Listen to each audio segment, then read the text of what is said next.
Alibel, Stark, Baragan, trois antagonistes qui ont su éveiller leur pouvoir au stade de Vastolord, le plus puissant que peut générer un Arrancar.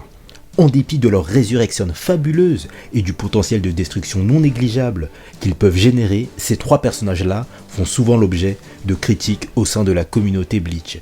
Certains les trouvent décevants, d'autres pas assez mis en avant ou mal exploités. Je vais au cours de cette courte vidéo vous expliquer pourquoi ces trois personnages-là sont fantastiques et faire un léger tour de table sur Ulquiorra et Yami en fin de vidéo.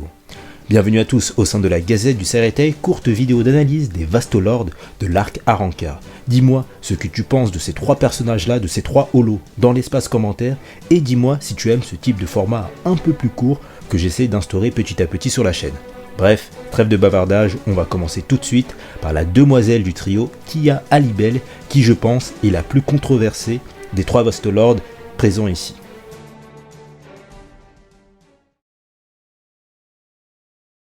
Alors, les critiques autour d'Alibel sont globalement fondées. Le principal reproche qui lui est fait est son manque de dangerosité, autant d'un aspect visuel que éthique. Si tu la compares à Baragan ou même à certains espadas inférieurs, tu ne ressens pas l'angoisse et la frayeur qui est normalement censée laisser un Vastolord. Les propriétés du pouvoir de Baragan ou encore Ulquiorra avec ses deux formes, on a tous eu des frissons ici je pense lors de la découverte de leurs aptitudes impressionnantes. Alibel, même si son épée est très originale et que son masque d'Arrancar lui ne déroge pas à cette notion de frayeur évoquée précédemment, eh bien on a du mal à quantifier cet aspect de dangerosité qu'elle est censée normalement générer de par son rang de Vastolord.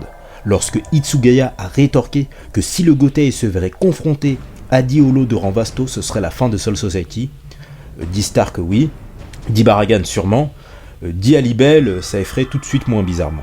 Hitsugaya d'ailleurs qui a réussi à la mettre à mal l'espada numéro 3, ça a dérangé pas mal de monde.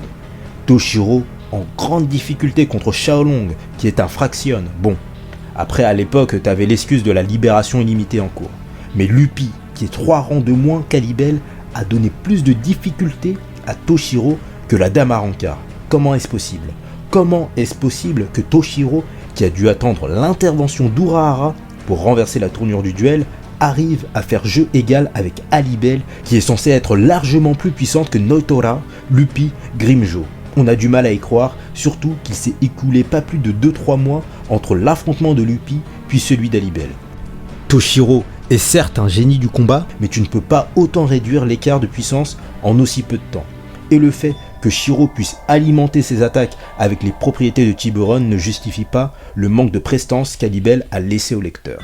Ce rejet vis-à-vis de la dame Arrancar peut aussi se véhiculer du fait que l'élément aquatique n'est pas l'attribut le plus impressionnant, le plus terrifiant contrairement à d'autres. Son concept de sacrifice n'est pas forcément compréhensible pour tous et la prestation humiliante qu'elle nous a livrée à l'arc guerre millénaire sanglante n'aide pas à contempler la réputation considérable qu'elle est normalement censée exercer auprès du lecteur. Enfin, certains diront que son combat contre Shiro manquait de peps et qu'il a duré moins longtemps que certains affrontements d'autres espadas. Pour le deuxième, c'est totalement vrai, du fait que Aizen a jeté son grain de sel dans l'équation. Pour l'autre, que ce soit anime ou papier, l'affrontement Shiro contre Alibel est une beauté visuelle de par la multitude de techniques déployées dans les deux camps, mais également par sa finalité, si vous me permettez l'expression, qu'a exercé Toshiro à son égard. Enfin, pour défendre dignement la femme Arrancar du corps espadage, je ne peux que vanter les propriétés fantastiques de son arme Tiburon. Lui permettant d'allier attaque, défense, combat rapproché, mais aussi éloigné, on a là sûrement derrière Stark la personne la plus versatile du corps espadas. Elle l'a perdu la première fois, clairement pour des raisons de scénario, un peu comme Enelu contre Luffy à Skypiea. Si Tiburon générerait de la foudre, cela aurait été beaucoup plus corsé pour Toshiro.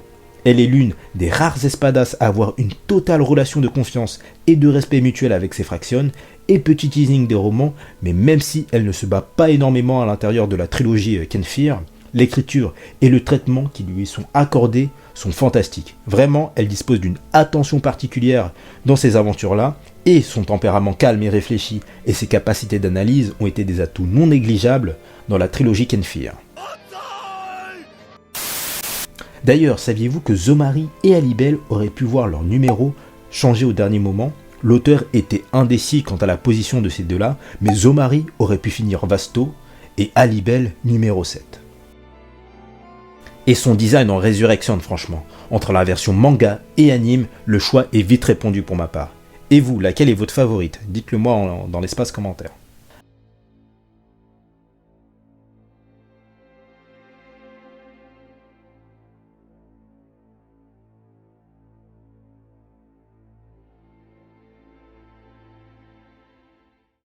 Alors, je dis subjectivement et sûrement objectivement que Baragan, en termes de frayeur, de dangerosité, mais surtout de possibilités scénaristiques, est le plus intéressant et le plus réussi de tous les espadas. On a pu le voir avec sa liaison avec le Holomodi Ikomiki Domoe exclusif à la trilogie Kenfir, que le simple nom de Baragan est lourdement imprégné de l'histoire et de la fondation même du Wekomondo.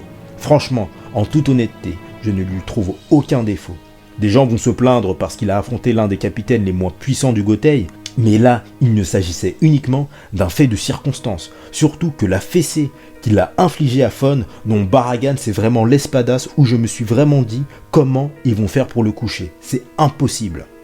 Le personnage n'a aucun défaut selon moi. Ses pouvoirs, son design ultra horrifiant, son arme, grande Kaida, la loyauté que disposent pour lui ses fractions qui lui sont restées fidèles, même après le changement d'empereur au Wekomundo, sa couronne, sa manière de s'asseoir sur son trône. Comment il s'adresse à Aizen en l'appelant patron alors que pratiquement tous les autres l'appellent Seigneur Aizen.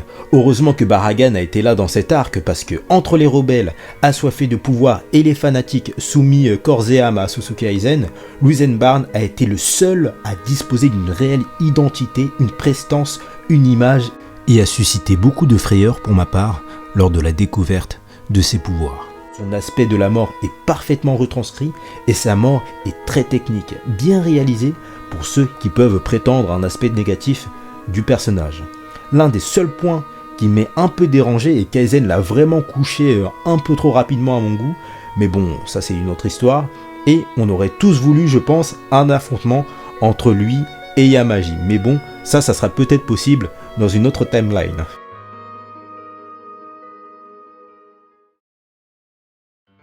Alors, Stark, c'est assez mitigé entre ceux qui l'adulent, ceux qui pensent qu'il ne mérite pas son titre de Primera Espada, ceux qui ont été déçus du fait qu'il n'ait pas forcé l'activation de Bankai adverse. Vous avez déjà mon avis, je pense, et je ne reviendrai pas sur la puissance faramineuse que peut disposer selon moi le Primera Espada. Ce sur quoi je vais répondre aujourd'hui plutôt sont les critiques qui reviennent régulièrement sur le personnage, à savoir sa psyché. Comme quoi ça a été dommage qu'il n'ait tué aucun de ses adversaires, etc. Alors ici, il s'agit d'une incompréhension encore une fois, mais surtout d'un dégoût et d'une frustration, je pense, sur le mécanisme psychologique, la manière de penser que peut disposer Stark. Le mec, c'est un génie du combat malgré lui. À l'instar de Kyoraku, il a un don inéluctable pour les arts martiaux, et c'est un comble pour lui. Il le dit lui-même face à Rose et Love, « Je n'aime pas l'expression de coup de grâce, je vous laisse vous en aller si vous le voulez. » Les deux étaient au bord du gouffre, et je suis sûr que Stark ne les aurait pas achevés si Kyoraku ne serait pas réintervenu. Et d'ailleurs, au niveau de l'histoire, Stark est censé être le méchant, mais qui a usé de ruse tout le long de l'affrontement, a profité de multiples occasions pour tenter d'asséner un coup mortel à son adversaire. C'est Kyoraku, pas Stark. Et si Kyoraku a fait preuve d'ingéniosité, de lâcheté, mais surtout de maturité à mon sens pour gagner ce duel, Stark, qui était empli de désespoir à la mort de Baragan, n'a pas l'amour du combat que peut disposer un Zaraki, un Grimjo ou un Noitora. C'était fini pour lui. On l'a vu quand il s'est mangé la massue de Love sans répliquer, et si il n'a pas pété les plombs, eu un excès de rage lors des blessures de Lynette, c'est tout simplement que de 1, il n'a jamais été confronté, exposé à ce genre de malaise, 2, ce n'est pas dans sa nature encore une fois. Là où brille Stark est dans sa construction cérébrale et intellectuelle. On te dit les holos sont une abomination, sont le mal. Moi, quand je revois le combat Kyoraku contre Stark, je me repose la question. Sa relation avec Lynette est merveilleuse. Son aspect de la mort touchant et paradoxal quand on voit que le loup solitaire dispose tout de même d'une fraction à ses côtés. C'est amusant.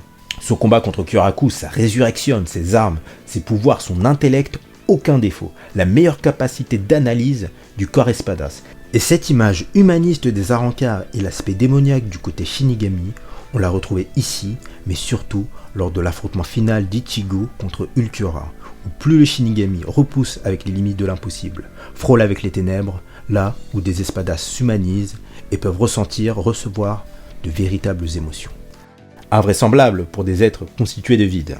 Donc voilà, c'est à peu près tout pour moi pour la trinité de Vastolord de Las Noches. Le fait qu'on ne les voit moins que la plupart des autres espadas est expliqué au scan 213 où Aizen dit que les Vastolords ne sont pas encore au point avec le Hogyoku. Il s'agissait également de la pièce maîtresse d'Aizen, du coup c'est logique de ne les voir uniquement à la fin selon moi. On ne dévoile pas ses meilleures cartes d'emblée à l'adversaire tout de même. Le fait qu'il n'y ait pas eu de mort également résulte plus d'un problème global de l'arc et d'une prise de risque que l'auteur n'a pas su prendre, plutôt que de la réelle faute des espadas. L'arc guerre millénaire sanglante et la notion mortifère des protagonistes sera un peu mieux traité par l'avenir, vous verrez, mais la notion de mort n'est pas due simplement aux espadas selon moi. Sinon pour moi c'est un sans faute, vous l'aurez compris, des Vastolords du Wekkomondo. J'aurais kiffé tout de même qu'Alibel fasse un peu plus de salle, je l'avoue, et c'est dommage que la qualité d'animation de ces combats-là, de ces 3 combats-là, ne rivalise pas avec ceux du héros Ichigo, mais c'est commun en shonen de réaliser les meilleures scènes de fight pour le personnage principal de l'œuvre dédiée. Ulquiorra, lui, a tout juste eu droit au meilleur combat de toute la saga, donc pour lui c'est carré, et si je ne l'ai pas inclus plus dans cette vidéo, c'est que hormis quelques anti-Ulquiorra, c'est un personnage qui a fait kiffer tout le monde, du moins par son affrontement final avec Ichigo.